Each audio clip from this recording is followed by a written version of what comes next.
கர்த்தருடைய பரிசுத்த நாமத்துக்கு மகிமை உண்டாவதாக. பிரியமானவர்களே, இணைய மூலமாக உங்களை இந்த ஞாயிற்றுக்கிழமை ஆராதனையில் சந்திக்கிறதுல மிகவும் மகிழ்ச்சியாக இருக்கிறது.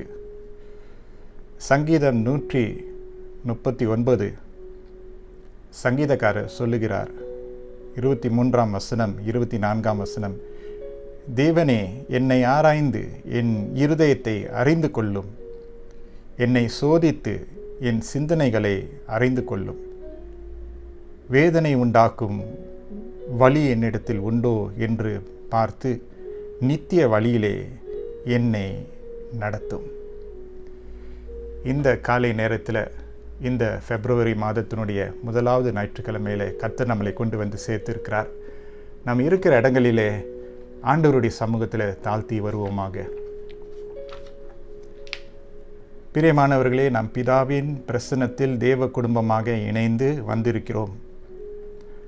அவருக்கு துதியும் ஸ்தோத்திரமும் செலுத்தவும், அவரது பரிசுத்த வார்த்தையை கேட்டு பெற்றுக்கொள்ளவும், உலகத்தின் தேவைகளை அவர் முன் கொண்டு வரவும், நமது பாவங்களுக்காக அவரது மன்னிப்பை கேட்கவும், அவரது கிருபையை நாடவும், அவர் குமாரனாகிய இயேசு கிறிஸ்து மூலம் நம்மையே அவரது பணிக்காக ஒப்பு கொடுக்கவும் வந்திருக்கிறோம். நமக்கு பாவமில்லை என்போமானால் நம்மை நாமே வஞ்சிக்கிறவர்களாய் இருப்போம். சத்தியம் நமக்குள் இராது. நம்முடைய பாவங்களை நாம் அறிக்கையிட்டால் பாவங்களை நமக்கு மன்னித்து எல்லா அநியாயத்தையும் நீக்கி நம்மை சுத்திகரிப்பதற்கு அவர் உண்மை உள்ளவராக நீதியும் உள்ளவராக இருக்கிறார். பிரியமானவர்களே, இந்த நேரத்தில் நாம் இருக்கிற இடங்களிலே சற்று தாழ்த்தி தேவனுடைய சமூகத்தில் அவருடைய சமூகத்தில் வந்து நம்முடைய பாவங்களை அறிக்கையிட்டு அவருடைய இரக்கத்தை பெற்றுக்கொள்வோமாக. Let's take this moment of silence before the Lord. Just calm our spirits.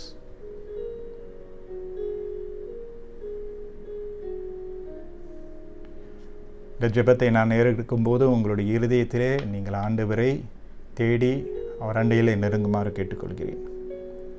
சர்வ வல்லமையுள்ள தேவனே, எங்கள் பரம பிதாவே, உமக்கு விரோதமாகவும் எங்கள் அயலாருக்கு விரோதமாகவும் நினைவினாலும் வார்த்தையினாலும் செயலினாலும் தீமையானவைகளை செய்ததினாலும் அறியாமையினாலும் பலவீனத்தினாலும் செய்த எங்களுடைய எல்லா பாவங்களுக்காகவும் மெய்யாய் மனஸ்தாபப்பட்டு மனம் திரும்புகிறோம். எங்களுக்காக மரித்த உம்முடைய குமாரன் இயேசு கிறிஸ்துவின் மூலம் எங்களுடைய கடந்த கால பாவத்தை மன்னித்து உம்முடைய நாம மகிமைக்காக நாங்கள் புது வாழ்வுடன் சேவிக்க கிருபை செய்தருளும். ஆமேன். God is good. கர்த்தர் நல்லவர். அவருடைய கிருபை என்றும் உள்ளது. அவருடைய மன்னிப்பின் நிச்சயத்தை பெற்றுக்கொள்வோமாக. தம்மிடத்தில் உண்மையாய் மனம் திரும்புகிற யாவரையும் மன்னிக்கிற சர்வ வல்லமையுள்ள தேவன் நம்முடைய கர்த்தராகிய இயேசு கிறிஸ்துவின் மூலம் உங்களுக்காக இறங்கி உங்கள் பாவங்கள் எல்லாவற்றையும் மன்னித்து அவைகளினின்று உங்களை விடுதலையாக்கி சகல நன்மைகளிலும் உங்களை உறுதிப்படுத்தி நிலைநிறுத்தி உங்களை நித்திய ஜீவக்கரையில் சேர்ப்பாராக. ஆமென். Price the Lord. ஹல்லேலூயா. கர்த்தர் நல்லவர். கர்த்தாவே, எங்கள் உதடுகளை திறந்தருளும், அப்பொழுது எங்கள் வாய் உம்முடைய புகழை அறிவிக்கும். ஆண்டவரை துதியுங்கள், ஆண்டவருடைய நாமம் துதிக்கப்படுவதாக. பிதாவுக்கும் குமாரனுக்கும் பரிசுத்த ஆவிக்கும் மகிமை உண்டாவதாக. ஆதியிலும் இப்பொழுதும் எப்பொழுதுமான சதா காலங்களிலும் மகிமை உண்டாவதாக. Amen, amen. Praise the Lord. கர்த்தர் நமக்கு ஒரு புதிய வாரத்தை கொடுத்திருக்கிறாரு. அருமையான தேவனை நாம் ஆராதிக்கிறோம். நாம் எந்த நிலையில் இருந்தாலும், எந்த இடத்துல இருந்தாலும், எந்த சூழ்நிலை இருந்தாலும் கூட கர்த்தரை நாம் தொழுது கொள்ள ஒரு பெரிய ஒரு ஸ்லாக்கியம் நமக்கு வழங்கப்படுகிறது. ஒரு பாடலை நான் தேர்ந்தெடுத்திருக்கிறேன். அந்த பாடல் நமக்கு பிரயோஜனமாக இருக்கும் என்று நான் விசுவாசிக்கிறேன்.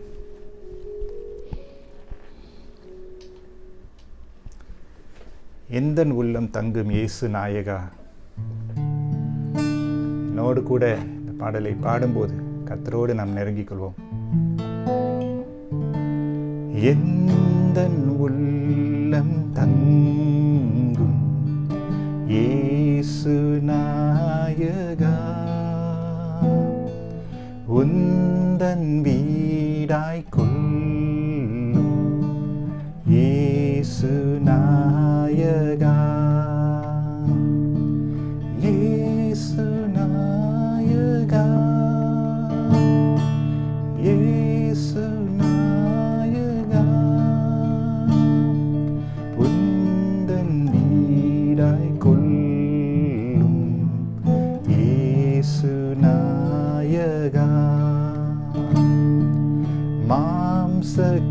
ஆவியை போக்கும் இயேசு நாயகா, குழந்தை உள்ளம் தங்கும் இயேசு நாயகா, இயேசு நாயகா, இயேசு நாயகா, குழந்தை உள்ளம் ஆர்க்கும் இயேசு நாயகா, திரும்ப விழாது பாரும் இயேசு நாயகா, கிருபை இல்லாது காரும் இயேசு நாயகா, இயேசு நாயகா, இயேசு நாயகா, கிருபை இல்லாது காரும் இயேசு நாயகா, என்னை உமக்கு தந்தேன் இயேசு நாயகா, இனி நான் நல்ல நீரே இயேசு நாயகா, இயேசு நாயகா, இயேசு நாயகா, இனி நான் நல்ல நீரே இயேசு நாயகா, இயேசு நாயகா, இயேசு நாயகா,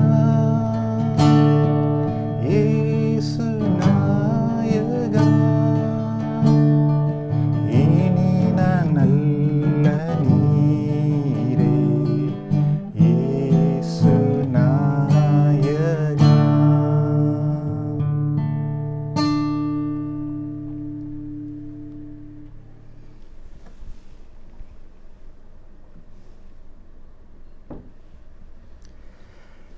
Praise the Lord, brothers and sisters. ஆண்டவருடைய சமூகத்தில் அவரை நாம் நினைவுகூர்வோமாக. Remember our Lord this day. The Lord has a word for us. கர்த்தர் நமக்கென்று அவருடைய வசனத்தை வைத்திருக்கிறார். கடந்த நாட்களிலே குடும்ப ஆசீர்வாதம் என்ற தலைப்பில் உங்களை நான் வழி நடத்தினேன். குடும்ப ஆசீர்வாதம், தேவன் குடும்பம் மேலே எவ்வளோ காரியங்களை வைத்திருக்கிறார், எவ்வளோ முக்கியத்துவத்தை செலுத்துகிறார் என்று நாம் அறிந்து கொண்டோம். இந்த நாளில் உங்களோடு நான் பகிர்ந்து கொள்ளப் போகிறேன். குடும்ப ஆசீர்வாதம் பாகம் 4, ஃபேமிலி பிளெஸ்ஸிங் பார்ட் 4, ஜெனராசிட்டி, பெருந்தன்மை என்ற தலைப்பிலே உங்களோடு நான் பகிர்ந்து கொள்ளப் போகிறேன். ஒரு வேத பகுதியை நான் முதலாவது வாசிக்கிறேன். உங்களுடைய கருத்தில் வேதம் இருந்தால் நலமாக இருக்கும். If you have your Bibles with you, you can turn to the scripture portion and read as I read along. 1 கொரிந்தியரின் புத்தகம் 13ஆம் அதிகாரம் வசனம் 4-7. அன்பு நீடிய சாந்தமும் தயவும் உள்ளது. அன்புக்கு பொறாமை இல்லை. அன்பு தன்னை புகழாது, இருமாப்பாயிராது, அயோக்கியமானதை செய்யாது, தற்பொழிவை நாடாது, சினமடையாது, தீங்கு நினையாது, அநியாயத்தில் சந்தோஷப்படாமல் சத்தியத்தில் சந்தோஷப்படும், சகலத்தையும் தாங்கும், சகலத்தையும் விசுவாசிக்கும், சகலத்தையும் நம்பும், சகலத்தையும் சகிக்கும். இது தேவனுடைய வசனம். தேவனுக்கே மகிமை உண்டாவதாக. Hallelujah. I'm so excited to share the word of God to all of you all this morning. உங்கள் அனைவருக்கு இந்த வார்த்தையை பகிர்ந்து கொள்வதில் மிகவும் மகிழ்ச்சியாக ஆனந்தமாக இருக்கிறது. I know you will be blessed because all of us, inside of us, we are longing that our families will be blessed, our relationships will be nourished. நம்முடைய குடும்பங்கள் ஆசீர்வதிக்கப்பட வேண்டும், நம்முடைய உறவுகள் ஸ்திரப்படுத்த வேண்டும் என்று நம்ம எல்லோருக்கும் அந்த வாஞ்சை இருக்கிறது. நம்ம எல்லோருக்கும் அந்த பங்கு கர்த்தர் நமக்கு கொடுக்கிறார். கடந்த வாரங்களிலே பார்த்தோம், யாக்கோபுடைய குடும்பத்தை குறித்து நம்ம பார்த்தோம். யாக்கோபு எப்படி அவருடைய மரண படுக்கையில் தன்னுடைய பிள்ளைகளை, குமாரர்களை அவர் அண்டையிலே அழைத்து அவர்களை தனித்தனியாக பேர் சொல்லி ஆசீர்வதித்ததை குறித்து நாம் பார்க்கிறோம். பிறகு நம்ம பார்த்தோம் யோசேப்பு எப்படி அவர் சமாளித்தார். தன்னுடைய சொந்த இரத்தமாக இருக்கக்கூடியவர்கள், அவருடைய சகோதரர்கள் எப்படி அவருக்கு எதிராக திரும்பி அவர்கள் செயல்படும்போது யோசேப்பினுடைய மனது எப்படி இருந்தது, தங்களுடைய சகோதரர்களுடைய மனது எப்படி இருந்தது என்று குறித்து நாம் பார்த்தோம். தங்களுடைய சகோதரருடைய ஆழத்திலே, வேரிலே காணப்பட்டது 2 காரியங்கள் நாம் முக்கியமாக பார்த்தோம். 2 things we saw in the brothers when they saw Joseph: hatred and jealousy. பகை, பொறாமை. These are the 2 big evils that ruin families. குடும்பத்தை அழிக்கக்கூடிய 2 பொல்லாப்பு எதுவாக இருந்தது என்றால் அந்த 2 இவைதான்: பகை, பொறாமை. போன வாரத்தில் நம்ம என்ன பார்த்தோன்னா, இந்த பகையை எப்படி மேற்கொள்வது என்று பார்த்தோம். எப்படி என்றால் அன்பின் மூலமாக.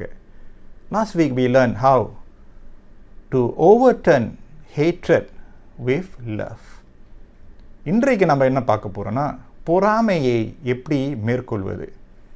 How do we overcome jealousy? Jealousy is overcome with generosity.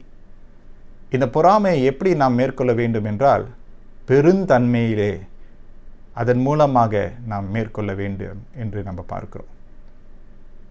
ஆதியாகமம் 37ஆம் அதிகாரம் வசனம் 11 பார்த்தோம். வசனம் இப்படியாக சொல்லுகிறது: அவன் சகோதரர் அவன் மேல் பொறாமை கொண்டார்கள், அவன் தகப்பனோ அவன் சொன்னதை மனதிலே வைத்து கொண்டான். அவன் சகோதரர் அவன் மேல் பொறாமை கொண்டார்கள். His brothers were jealous of him. பொறாமை குடும்பத்தில், உறவுகளே பொறாமை. It's a real thing. அது நடைமுறையிலே அடிக்கடி நாம் பார்க்கிறோம், வாசிக்கிறோம். செய்தியிலே நாம் பார்க்கிறோம், செய்தித்தாளிலே நாம் வாசிக்கிறோம். எப்படி பொறாமை, அண்டை வீட்டார் மத்தியில் சண்டை, நண்பர்கள் மத்தியில் பொறாமையின் மூலமாக கொலை, உறவுகள் மத்தியில் பொறாமை மூலமாக பிரிவினை. அந்த பொறாமையின் மூலமாக வரக்கூடிய எவ்வளோ சேதம் என்று நாங்கள் பாருங்கள். அதை நம்ம லேசாகவே எண்ணிக்கொள்ளக்கூடாது. இங்கு யோசேப்பினுடைய சகோதரர்கள் எதற்காக பொறாமைப்பட்டார்கள் என்று நாம் அறிந்து கொள்ள மறுபடியும் நினைவு கூறுவோமாக. யோசேப்பினுடைய தகப்பனாராக இருக்கக்கூடிய இஸ்ரவேல் அல்லது யாக்கோபு மற்ற குமாரர்களிலும் பார்க்கிலும் யோசேப்பு மேலே அவ்வளோ அன்பை அவர் செலுத்தினார் என்று வேதத்தில் நாம் பார்க்கிறோம். காரணம் என்னவென்றால் யாக்கோபு தன்னுடைய முதிர் வயதிலே யோசேப்பை அவன் பெற்று எடுக்கக்கூடிய ஒரு ஸ்தானத்தில் வந்தார். He became the father of Joseph when he was in old age. அது அவருக்கு ஒரு சென்டிமெண்ட், அது அவருக்கு ஒரு உள்ளத்தில் ஆழத்தில் ஒரு ஆழமான ஒரு சந்தோஷம், ஒரு க்ளோஸ் கனெக்ஷன் என்று சொல்லலாம். அது முதலாவது காரணம் அந்த சகோதரர்கள் பொறாமை கொண்டது. 2வது காரணம் என்னவென்றால், யாக்கோபு யோசேப்புக்கு விலை உயர்ந்த வஸ்திரத்தை செய்து அவன் மேலே அணிந்து கொள்ள செய்தார். இதை கண்ட அவருடைய சகோதரர்கள் அதிக பொறாமை கொண்டு யோசேப்புக்கு நல்ல வார்த்தையை சொல்ல முடியாமல் அவர்கள் காணப்பட்டார்கள். They became jealous and could not even speak any kind words anymore to Joseph. அன்று முதல் போனது. நல்லா பேசினது, நல்லா பழகினது, நல்லா உறவாடினது எல்லாம் போய்விட்டது. காரணம் என்ன? தங்களை விட அவங்களுடைய இளைய சகோதரன் யோசேப்புக்கு கிடைத்த அந்த அங்கீகரிப்பு. 3வது நாம் பார்க்குறோம். The third reason why they were jealous is that Joseph was spiritually gifted. யோசேப் ஆவிக்குறை ரீதியில் மிகவும் ஆசீர்வதிக்கப்பட்டவன். அந்த கிருபை தேவன் கொடுத்தார். யோசேப்புக்கு சொப்பனம் அதிகமாக வரும். அப்போ இந்த சொப்பனங்களை பெற்றுக்கொண்ட யோசேப்பு சகோதரரிடத்தில் பகிர்ந்து கொள்ளும்போது அவர்கள் என்ன நினைத்தார்கள் என்றால், யோசேப்பு அவர்களை ஆளுகை செய்து கொள்வார் என்று சொல்லி ஒரு சம்ஷன், ஒரு முன்பார்வை அவர்கள் வைத்து கொண்டார்கள். இவைதான் 3 காரணங்கள். மற்ற காரணங்கள் ஒருவேளை இருக்கலாம், ஆனால் இதுதான் அடிப்படையாக 3 காரணங்கள் அவர்கள் பொறாமை கொண்டதற்கு என்று பார்க்கிறோம். So they saw, they heard, they perceived. அவர்கள் கண்டார்கள், அவர்கள் செவி சாய்த்தார்கள், அவர்கள் சிந்தித்தார்கள். பார்த்தீங்களா எப்படி பொறாமை செயல்படுகிறது? ஆனால் ஏன் அவர்கள் பொறாமை கொள்ள வேண்டும்? சரி, பரவாயில்ல, அவர்களை விட யோசேப்புக்கு மிகவும் அதிகமான அன்பு செலுத்தப்பட்டதா? பரவாயில்ல, அது என்ன பெரிய ஒரு விஷயம்? அவர்களை விட யோசேப்புக்கு அதிகமாக பெற்றுக்கொண்டாரோ? பரவாயில்ல, அது என்ன விஷயம்? சொந்த சகோதரர் தானே, சொந்த ரத்தம் தானே. யோசேப்பினுடைய முன்னேற்றம் தங்களுடைய சகோதரர்களுக்கும் ஒரு முன்னேற்றம் தானே, நல்ல பேர் தானே வரப்போகுது. அதில் என்ன ஒரு பிரச்சனை? இதுதான் குடும்பத்திலே நம்ம பார்க்கிறோம், நம்முடைய உறவுகளிலே நம்ம பார்க்கிறோம். நம்ம என்ன கவனித்தோம் என்றால், 2 வாரத்துக்கு முன்பதாகவே இந்த சகோதரர்களுடைய பகைக்கு ஆழமான வேறு என்னவென்று நம்ம பார்த்தோம். அதுதான் பொறாமை. அவர்கள் பொறாமை கொண்டதுனால பகைத்தார்கள். Because they were jealous, they rose up with hatred, bitterness என்று நம்ம பார்க்கிறோம். யாரையும் நம்ம வெறுத்தால், பகைத்தால் காரணம் இல்லாமல் செய்ய முடியாது. உள்ளான இருதயத்தில் அந்த ரூட்டாக இருக்கக்கூடிய அந்த பொறாமை ஒரு காரணமாய் இருக்கக்கூடும். It's a trigger. Jealousy has a powerful trigger. When the trigger button is pulled, the shot is fired and it's very severe. It will damage. பொறாமைக்கு அப்படிப்பட்ட ஒரு வல்லமை இருக்குது, அப்படிப்பட்ட ஒரு தன்மை உள்ளதாக இருக்கிறது. அந்த குடும்பத்தாரை பார்க்கும்போது அவங்க என்னுடைய குடும்பத்தை விட ரொம்ப சந்தோஷமாக இருக்கிறாங்களே, அவங்க ஒன்றும் நல்லா உடுத்தி இருக்கிறாங்களே, பார்த்த உடனே நம்முடைய இருதயம் பேச ஆரம்பிக்கிறது, ஒப்பிட்டு பார்க்குது, சமப்படுத்தி பார்க்குது, கம்பேர் பண்ண பார்க்குது, கம்பீட் பண்ண பார்க்குது, பொறாமை எழும்புகிறது. அந்த உடன் வேலைக்காரன் என்னை விட அவனுக்கு பதவி இன்னும் அதிகமாக உயர்வு கிடைத்து விட்டது, ஜாப் அட்வான்ஸ்மெண்ட் அவனுக்கு ஒன்று கிடைச்சிருச்ச, நான் இங்கே 10 வருஷமாக வேலை செய்கிறேன், அவன் வந்ததே ஒரு 4-5 வருஷம்தான், என்னை விட அவனுக்கு ஒரு முன்னேற்றம் வந்து விட்டதே என்று சொல்லி இருதயம் கொந்தளிக்கிறது. இருதயம் அப்படியே கொந்தளிக்கிறது. அங்கு ஒரு சச்சரவு நடைபெறுகிறது. அதன் மூலமாக பொறாமை எழும்புகிறது. அங்கே என்னோடு படித்தவன் என்னை விட அவனுக்கு திறமை அதிகமாக இருக்கிறனால அவனுக்கு இன்னுமான ஒரு உயர்வான ஒரு ரேங்கிங் கிடைச்சிருக்க, எனக்கு அது கிடைக்கலையே, எனக்கு அது கிடைக்கலையே, கிளாஸில் நான் கீழே இருக்கிறேன், இல்லை பாதி இருக்கேன், அவன் முன்னேற்றமாகவே இருக்கிறானே, மேலேயே இருக்கிறானே, அவனுக்கே எல்லாம் அங்கீகரிப்பு கிடைக்குதுன்னு சொல்லிட்டு நம்ம பார்த்து நம்ம கேள்விப்படும்போது உள்ளத்தை அது தவிக்க வைக்குது. நீ இங்கே இருக்க, அவன் இங்கே இருக்கிறான், பாரு, கவனி, கேளு, அவனுக்கு கிடைக்கிற புகழ், அவனுக்கு கிடைக்கிற கீர்த்தி, பெருமை பாருன்னு சொல்லி உள்ளம் தவிக்கிறது, கொந்தளிக்கிறது. அது நிமித்தமாக பொறாமை எழும்பிக் கொண்டே இருக்கிறது. அந்த சகோதரர்களை பார்க்கலாம், எனக்கு அட்டென்ஷனே கிடைக்கல, அவங்களுக்கு மட்டும் தான் நிறைய அட்டென்ஷன் கிடைக்குது. why are they getting more treatment? ஏன் அவங்களே பார்த்துட்டு அவங்ககிட்டே பேசுகிறாங்க, அவங்களுக்கே எல்லாம் கவனம் சேருதே, எனக்கு எந்த ஒரு கவனம் வர மாட்டேதேன்னு சொல்லி தவிக்கிறவர்களும் இருக்கிறாங்க. lacking in attention triggers something inside of you, and this jealousy is rising inside and is boiling over, and you're craving after that.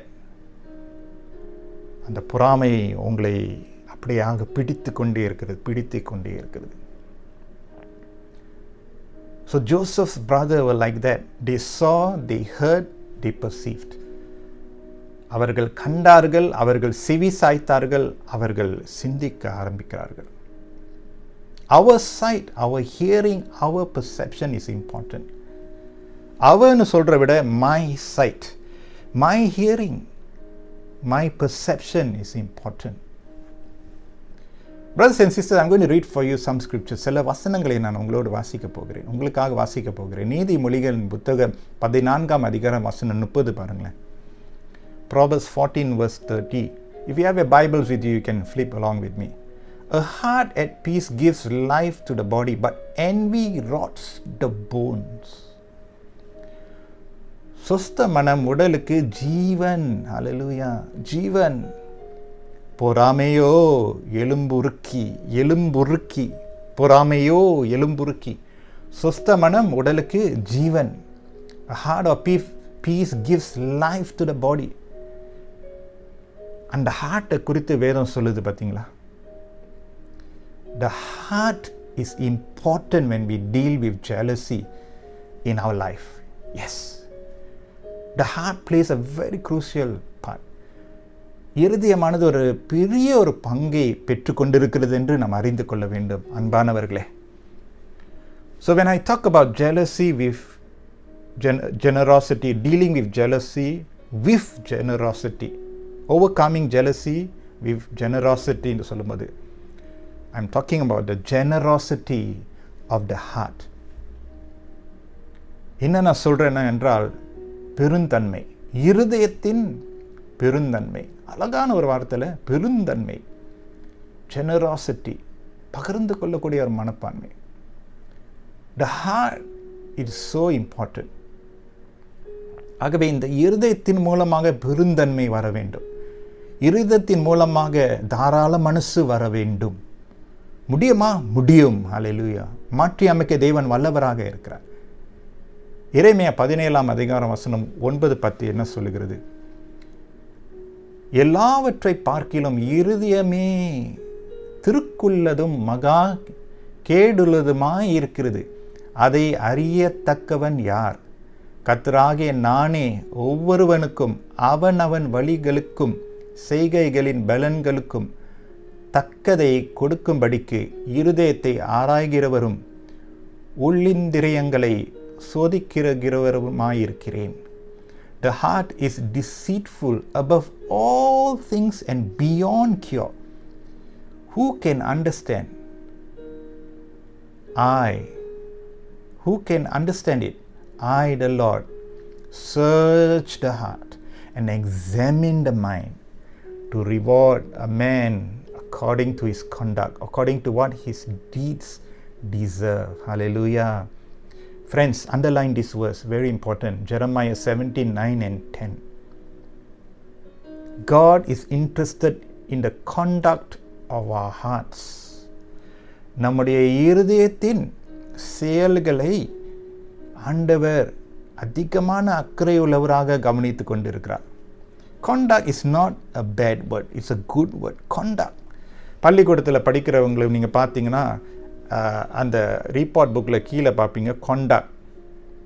Form teacher சொல்லுவாங்க குட், ஆவரேஜ், எக்ஸலன்ட், அந்த மாதிரி ரேட் பண்ணுவாங்க. கான்டாக்ட் பள்ளிக்கூடத்திலே உலகத்தின் காரியத்திலே கான்டாக்ட் எவ்வளோ முக்கியத்துவம் கொடுக்கப்பட்டதோ அப்படின்னா தேவன் கான்டாக்டில் எவ்வளவு உண்மைத்துவமாக இருக்கிறார், எவ்வளவு கவனமாக இருக்கிறார் என்று நம்ம அறிந்து கொள்ள வேண்டும். God rewards conduct. I mean, we cannot earn God's grace. It's free. We cannot earn salvation. But we can grow in our conduct. இல்லை, நம்முடைய கான்டாக்டில், நம்மளுடைய நடத்தையில் நிச்சயமாக நம்ம வளர முடியும். ஆகவே ஆண்டவர் சொல்லுகிறார், I, the Lord, search the heart and examine the mind. மருத்துவ ரீதியிலே மேலாக ஆண்டவர் நம்முடைய இருதயத்தையும் நம்முடைய எண்ணத்தையும் ஆராய்ந்து அறிகிற தேவனாக இருக்கிறார். Not only that, அது மட்டும் இல்லை, He searches and He examines for the purpose of rewarding. Hallelujah. To reward a man according to his conduct, according to what his deeds deserve. அப்படின்னா, my dear brothers and sisters, we are work in progress. Never stop working on your life. Never stop. Never think you have achieved or you have arrived. நான் arrive பண்ணிட்டேன், எனக்கு ஒன்றும் குறை இல்லை, எனக்கு பொறாமை இல்லை, எனக்கு பகை இல்லை, என் இருதயம் நல்லா தான் இருக்குன்னு மட்டும் நினச்சிடாதீங்க. நம்ம எல்லாரும் ஒர்க் இன் ப்ரோக்ரஸ். ஆண்டவர் அந்த இருதயத்தை கவனித்து கொண்டே இருக்கிறார், அந்த சிந்தையை கவனித்து கொண்டே இருக்கிறார். காரணம் என்னவென்னா, அவர் நம்மளை ரிவார்ட் பண்ண ஆசைப்படுகிறார். அதுதான் பார்க்கிறோம். கர்த்தராகிய நானே ஒவ்வொருவனுக்கும் அவன் வழிகளுக்கும் செய்கைகளின் பலன்களுக்கும் தக்கதை கொடுக்கும்படி, ஆமென், தக்கதை கொடுக்கும்படி இருதயத்தை ஆராய்கிறவரும் உள்ளிந்திரியங்களை சோதிக்கிறவருமாயிருக்கிறேன். Purpose of God examining and searching our hearts is that He wants to reward us. எவ்வளோ நல்ல ஒரு விஷயம். ஆண்டவர் நல்ல ஒரு வாய்ப்பை நம்மளுக்கு கொடுக்குறாரு. Work on your life, work on your heart, improve பண்ணிகிட்டே இரு. க்ளோரி டு க்ளோரி வளர்ந்து கொண்டே இருக்கு. எந்தெந்த விஷயத்தில் நீ வளர வேண்டுமோ அதில் நீ வளரும்போது ஆண்டவர் என்ன செய்கிறார்? தக்க பலனை அளிப்பார். ஹல்லேலூயா. God is interested in our conduct. Remember this. So we ask God that you and I would have a generosity of the heart.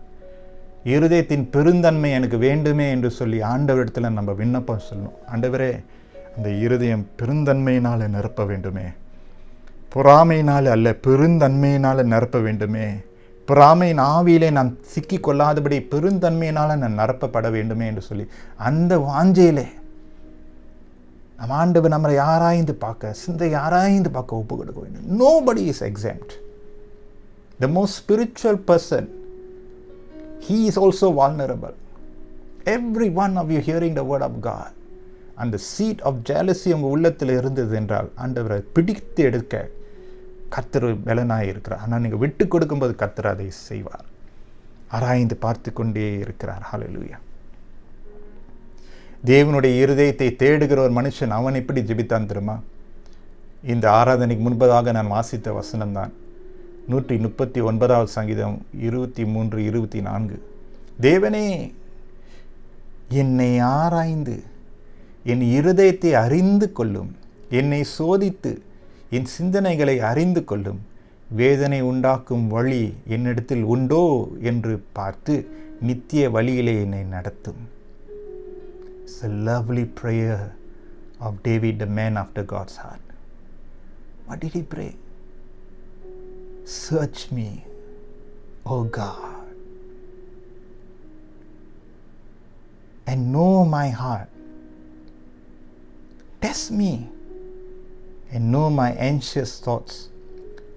See if there is any offensive way in me, and lead me in the way everlasting. What a prayer. Brothers and sisters, Psalms 139, 23, 24. Read it slowly once again. It's a prayer of surrender. It's important. சில பேருக்கு இந்த கை உயர்த்துக்கு கஷ்டப்படுவாங்க. ஆண்டவரே, நான் அர்ப்பணிக்கிறேன். ஆராய்ந்து பாருங்க ஐயா, ஆராய்ந்து பாருங்க ஆண்டவரே, அர்ப்பணிக்கிறேன். Surrender, Lord. ஆராய்ந்து பாருங்க. When we allow God to search us in the crevices of our heart, the bitter root cannot stay there. தாவீதுக்கு அப்படிப்பட்ட ஒரு வாஞ்சை இருந்தது. நம்முடைய இருதயத்தின் நிலையை உண்மையாகவே நாம் அறிந்திருக்கிறோமா? Are we truly aware of the condition of our heart? அது எவ்வளோ கேடு உள்ளதாக இருக்கிறது என்று நம்மளுக்கு தெரியுமா? மாம்சத்தில் இருக்கிற வரைக்கும் நம்முடைய மாம்ச சிந்தை, மாம்ச கிரியை எப்பொழுதும் போட்டி கொண்டே இருக்கும். மாம்சத்துக்கும் ஆவிக்கும் ஒரு போராட்டம் எப்பொழுதும் இருக்கும். The flesh fighting against the spirit man. There's always a tussle between evil and good. நல்லதுக்கும் கெட்டதுக்கும் பொல்லாப்புக்கும் எப்போதும் போட்டி இருந்து கொண்டே இருக்கும். There's always a struggle, always a tension. That is why we need God to cleanse us on a daily basis. அதனால தான் பாவ அறிக்கை சொல்கிறோம். ஆண்டவர்கிட்ட மன்னிப்பு கேட்குறோம், தொடர்ந்து மன்னிப்பு கேட்குறோம். மன்னிப்பு கேட்டு அதுலேருந்து நம்ம மீறி வருவதற்கு முயற்சி பண்ணுறோம்.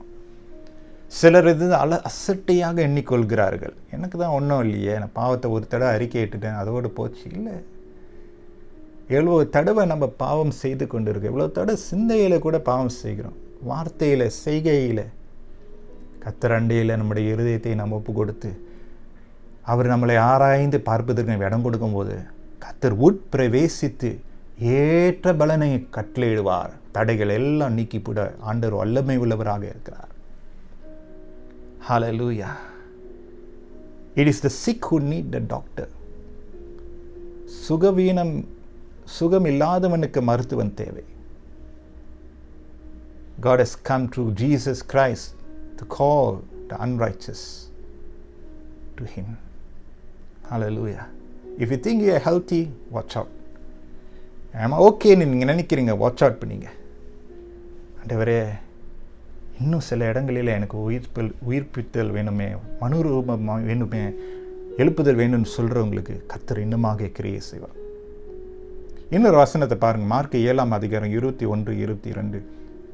எப்படி எனில் மனுஷருடைய இருதயத்திற்குள்ளிருந்து பொல்லாத சிந்தனைகளும் விபசாரங்களும் வேசித்தனங்களும் கொலை பாதகங்களும் கனவுகளும் பொருளாசைகளும் துஷ்டனங்களும் கபடும் காம விகாரமும் வன்கண்ணும் துஷ்ணமும் பெருமையும் மதிகேடும் புறப்பட்டு வரும். That's what the word says. வசனம் இதுதான் சொல்லுது. From within, out of men's hearts come all these things, and that includes envy, பொறாமை. எங்கிருந்து வருது? ஒரு மனுஷனை தீர்த்துப்படுத்துகிறது, அழுக்குப்படுத்து எங்கிருந்து வருது? உள்ளுக்கிலிருந்து வருது, இந்த இருதயத்திலிருந்து வருகிறது, புறப்பட்டு வருது. அதனால் இந்த இருதயத்தை காத்துக்கொள்ள வேண்டும். நீதிமொழிகள் இன்னொரு வசனத்தில் பார்க்க, above all else guard your heart which is the wellspring of life. எல்லாவற்றிலும் உன்னுடைய இருதயத்தை காத்துக்கொள், அது ஜீவ ஊற்றாய் இருக்கிறது. Something good can come out of your heart, but if you don't guard it, it will ruin itself. Jealousy comes from deep within our hearts. பொறாமை நம்ம உள்ளான இருதயத்திலிருந்து தான் எழும்பி வருகிறது. We need God's help. நம்ம எல்லோருக்கும் ஆண்டவருடைய உதவி அவசியம். எப்படி? அந்த பெருந்தன்மை நம்முடைய உள்ளத்தில் வர வேண்டும். பெருந்தன்மை நம்முடைய உள்ளத்தை ஆளுகை செய்ய வேண்டும். இந்த பொறாமையானது தேவன் தருகிற ஒரு ஞானமே இல்லை.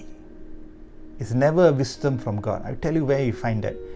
James chapter 5 verse 14. James chapter 3 verse 13 to 15. யாக்கோபு 3 அதிகாரம் வசனம் 13, 14, 15 நான் வாசிக்கிறேன். உங்களில் ஞானியும் விவேகியுமாய் இருக்கிறவன் எவனோ அவன் ஞானத்திற்குரிய சாந்தத்தோடே தன் கிரியைகளை நல்ல நடக்கையினாலே காண்பிக்க கடவன். உங்கள் இருதயத்திலே கசப்பான வைராக்கியத்தையும் விரோதத்தையும் வைத்தீர்களானால் நீங்கள் பெருமை பாராட்டாதிருங்கள். சத்தியத்திற்கு விரோதமாய் பொய் சொல்லாமல் இருங்கள். இப்படிப்பட்ட ஞானம் பரத்திலிருந்து இறங்கி வருகிற ஞானமாயிராமல் லௌகீக சம்பந்தமானதும் ஜென்ம சுவாப பாவத்துக்குரியதும் பேய்த்தனத்துக்கு அடுத்ததுமாயிருக்கிறது. It's a very powerful words. அருமையான வசனங்கள். I want to read it in English. James chapter 3 verse 13 to 15.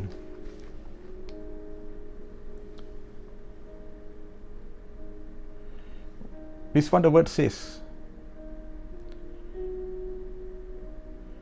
James chapter 3 verse 13 to 15. Who is wise and understanding among you? Let him show it by his good life, by deeds done in the humility that comes from wisdom. But if you harbor bitter envy and selfish ambition in your hearts, do not boast about it or deny the truth. Such wisdom, இப்படிப்பட்ட ஞானம், such wisdom does not come down from heaven, but is earthly, unspiritual, of the devil. பேய்த்தனத்துக்கு அடுத்ததாக இருக்கிறது.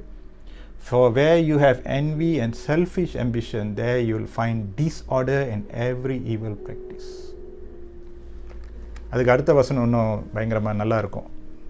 தூய்மையான ஞானம் எங்கிருந்து வருதுன்னு. பிரியமானவர்களே, அந்த இருதயம் பாருங்க. ஆகவே நாம் அந்த இருதயத்தை காத்துக்கொள்ள வேண்டியது அவசியமாக இருக்கிறது. ஆகவே முடிவாக இந்த பொறாமை சொல்லக்கூடிய இந்த தீமை, அதை பெருந்தன்மையினாலே வெல்ல வேண்டும். எப்படிப்பட்ட பெருந்தன்மை? இருதயத்தின் பெருந்தன்மையினாலே வெல்ல வேண்டும். இருதயத்தின் பெருந்தன்மை, generosity of the heart. Remember the acronym ACT. That's my application for you as you hear God's word. And may God help each one of us. ACT. Accept, celebrate, thankful. If you have to have a generosity of heart, பெருந்தன்மை இருதயம் வேண்டும் என்றால், accept that the other person is better. அந்த அடுத்த நபர் என்னை விட இன்னும் திறமைசாலிதான், என்னை விட எனக்கு இல்லாதவைகள் அவருக்கு இருக்குன்னு நம்ம ஏற்றுக்கொள்வோம். accept it. ஏற்றுக்கொள்கிற பக்குவம் இருந்தால் பொறாமைக்கு இடம் இருக்காது. accept பண்ணிடுவோம். என்னை விட அவங்களால நல்லா பாட முடியுதா? accept it. என்னை விட அவங்களால நல்லா எழுத முடியுதா? accept it. என்னை விட அவங்களால நல்ல பணத்தை சம்பாதித்து கவனித்துக்கொள்ள முடியுதா? accept it. ஏற்றுக்கொள்வோம். இரண்டாவது, celebrate. மற்றவர்களுடைய முன்னேற்றம், அவங்களுடைய புகழ்ச்சி, அவங்களுடைய வளர்ச்சியை கொண்டாடுவோம். celebrate someone else's success. If someone is doing better than you, has got a promotion, குடும்பத்தில் யாருக்கோ ஒரு நல்ல ஒரு திருமண செய்தி வந்திருக்கா, celebrate பண்ணுவோம். Don't stay far away. You'll create a bitter root inside of you. Don't stay far away. Important occasion celebrate பண்ணுறதுக்கு வாய்ப்பு கிடைச்சிச்சுன்னா celebrate பண்ணுங்க. Celebrate. It will help you to overcome jealousy. மூன்றாவது, கடைசியாக, thankful. T. அடுத்தவருடைய வாழ்க்கைக்காக ஆண்டவரை ஸ்தோத்தரிப்போம். ஸ்தோத்திரம் இருக்கும்போது ஆத்திரம் குறையும். ஸ்தோத்திரம் இருக்கும்போது பொறாமை குறையும். thankful. என்ன இருந்தாலும் பரவாயில்ல, அவங்க வாழ்க்கைக்காக நான் ஆண்டவருக்கு ஸ்தோத்திரம் பண்ணுறேன்னு சொல்லி விட்டுருவோம். நல்லது செய்கிறாங்களோ கெட்டது செய்கிறாங்களோ, நமக்கு அந்த பொறாமை, நமக்கு அந்த வேறு வேண்டாம். கர்த்தருக்கு ஒப்பு கொடுக்க வேண்டும். thankful. Remember ACT. Accept, celebrate, thankful. I pray that God will bless each one of your family. கர்த்தர் உங்கள் எல்லா குடும்பத்தையும் ஆசீர்வதிக்குமாறு நான் செபிக்கிறேன். உங்கள் வாளாக்காமல் தலையாக்குவார் என்று நான் செபிக்கிறேன். எந்தெந்த இடங்களிலே குடும்பம் மட்டும் இல்லை, உங்களுடைய உறவின் வட்டம் எந்தெந்த இடங்களிலே நீங்கள் ஒரு நல்ல தாக்கத்தை கொண்டு வர முடியுமோ கொண்டு வாங்க. எந்தெந்த இடங்களிலே நீங்கள் மாற வேண்டுமோ தேவனுடைய இரக்கத்தை நாடுங்க. கர்த்தாவே, என்னை ஆராய்ந்து பார்த்து என்னை பாரும் ஆண்டவரே, என்னை மாற்றுங்க என்று சொல்வோம். கர்த்தர் நிச்சயமாக காரியங்களை வாய்க்க செய்வார். கிருபையாக இறங்கி நம்மளை நடத்துவார். தேவன் உங்களோடு இருப்பாராக. இருக்கிற இடங்களிலே கொஞ்ச நேரம் கண்ணை மூடுவோம். உங்களுக்காக நான் ஜெபிக்க போகிறேன். ஹோரிபானா ஷக்கரபா கோரியாந்தரமா சேண்டி, வார்த்தையை அனுப்பி நல்ல நிலத்தில் விழ செய்கிற தேவனே, உம்முடைய வார்த்தைக்கு நல்ல நிலத்தில் விழுமாறு இந்த வேலையை நான் ஜெபிக்கிறேன். கேட்டுக்கொண்டு இருக்கிற ஒவ்வொரு குடும்பம், ஒவ்வொரு மகன் மகள், ஒவ்வொரு வாலிபன், பெரியவர் முதியோர், இந்த வார்த்தைகள் ஆண்டவரே ஒரு ஈட்டி போல வல்லமையாக புறப்பட்டு சென்று ஜனங்களை தொடுமாறு நான் ஜெபிக்கிறேன். குடும்ப ஆசீர்வாதம் பெருகட்டும் ஆண்டவரே. பொறாமையை பெருந்தன்மையினால் வெல்ல எங்களுக்கு உதவி செய்யுங்க ஆண்டவரே. ஓ ஆண்டவரே, எங்களை நடத்தை காத்துக்கொள்ள ஆவியானவர் துணையை நாங்கள் நாடுகிறோம். ஆசீர்வதியும் வழி நடத்துங்க. இந்த ஆராதனை கலந்து கொண்டு இருக்கிற ஒவ்வொரு பிள்ளையும் நான் மனதார ஆசீர்வதிக்கிறேன். தெய்வ பிரசனம் ஒவ்வொருவர் மேலும் இறங்குவதாக. ஹல்லேலூயா. நன்றி ராஜா, நன்றி ராஜா. ஹல்லேலூயா. கர்த்தர் உங்களை ஆசீர்வதித்து உங்களை காக்க கடவர். கர்த்தர் தம்முடைய முகத்தை உங்கள் மேலே பிரகாசிக்க பண்ணுவாராக. அவருடைய பிரசனத்தை உங்கள் மேலே விடுவிப்பாராக. எல்லா புத்திக்கு மேலான தேவ சமாதானம் உங்களோடு இருந்து உங்களுக்குள்ளே நிலைத்திருக்க கடவுது. ஆமேன், ஆமேன். என்னோடு சேர்ந்து சொல்லுங்கள், என் ஆத்துமாவே கர்த்தரை சோஸ்திரி, என் முழு உள்ளமே பரிசுத்த நாமத்தை சோஸ்திரி, என் ஆத்துமாவே கர்த்தரை சோஸ்திரி, கர்த்தர் செய்த சகல உபகாரங்களையும் ஒருபோதும் மறவாதே. ஆமேன். God bless you. அடுத்த வாரம் ஆராதனை ஷாலோம் ஹாலில் மறுபடியும் துவங்க இருக்கிறது. கர்த்தர் கிருபையினால 14ஆம் தேதி February மாதம் ஞாயிற்றுக்கிழமை ஆராதனை மறுபடியும் துவங்கும். Thank you for praying for the restoration works at Shalom Hall. God has been good and kind, faithful. மறந்துவிட வேண்டாம், லென்த் நாட்கள் ஆரம்பமாக இருக்கிறது. 17ஆம் தேதி February 8 மணி இரவு ஷாலோம் ஹாலில் ஆஷ் வெனஸ்டே சர்வீஸ் நடைபெறும். It's the beginning of the Lent season. I encourage every one of you, each one of you, father, mother, daughter, son, grandparents, everyone seek God. தேவனை தேடுவோம், தேவன் அண்டையில் நெருங்குவோம், கர்த்தரை பற்றிக்கொள்வோமாக. May the Lord bless you. Pray for me, my family. சபையினுடைய லீடர்ஷிப்காக, சபை மக்களுக்காக தொடர்ந்து ஜெபிங்க, விசாரிங்க. கர்த்தர் உங்களோடு இருப்பாராக. God bless you. Have a fantastic week ahead.